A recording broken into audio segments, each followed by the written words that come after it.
Welcome to episode 21 of how we build a 5-story building.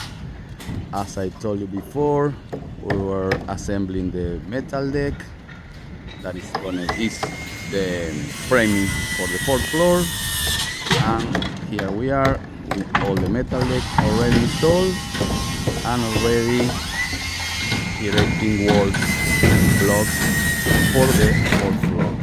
As you can see here we are erecting the walls, and in between blocks we have the columns that we are forming.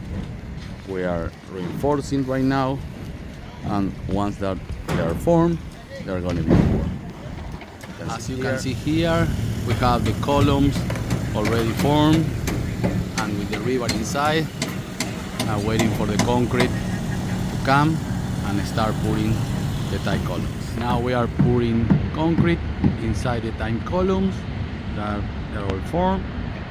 The next step is going to be form and pour tie beams, and after that we're going to start erecting the framing for the 5th floor.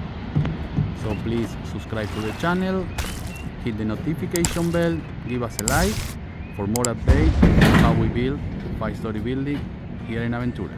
Thanks for watching.